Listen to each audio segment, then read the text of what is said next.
करीब 15 साल पहले की बात है। महाराष्ट्र के एक छोटे से गांव जहां विवेक का जन्म हुआ था। उसका परिवार छोटा था, बस 3 लोग थे, विवेक, उसके पिता और माँ। माँ गर्भवती थी, उसका शरीर भारी हो चुका था। अब घर के छोटे मोटे काम भी पिता ही संभालते थे। विवेक 10 साल का था और जल्द ही बड़ा भाई बनने वाला था।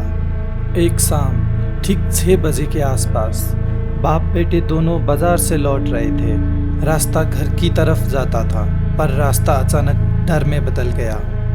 गांव के लोग भाग रहे थे, किसी अनदेखी चीज की तरह जो सिर्फ शरीर नहीं रूह को हिला देती थी। विवेक और उसके पिता एक दूसरे की तरफ देखे, कुछ समझ नहीं पाए और दौड़ पड़े घर की ओर।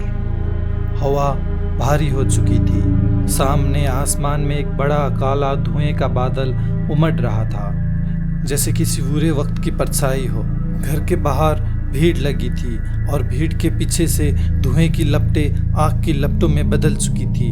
घर जल रहा था। विवेक चिल्लाया। विवेक के पिता का चेहरा बैठ गया था। दोनों भीड़ को चीरते हुए आगे बढ़े, लेकिन लोग रोकने लगे। अंदर मत जाओ, खतरा है। विवेक जीत पर उतर आया। माँ को बचाना था। वो भागा अंदर की ओर, लेकिन तभी किसी ने उसे कसकर पकड़ा। एक बुजुर्ग आदमी, झुर्रियों से भरा लेकिन आंखों में सच्चाई थी। वो पिता के सामने खड़ा था। धीरे से बोला, वो अंदर ही थी। सुनते ही विवेक का शरीर कांप उठा। उसके पैर जमीन पर जवाब दे चुके थे। वो वहीं धूल में गिर गया।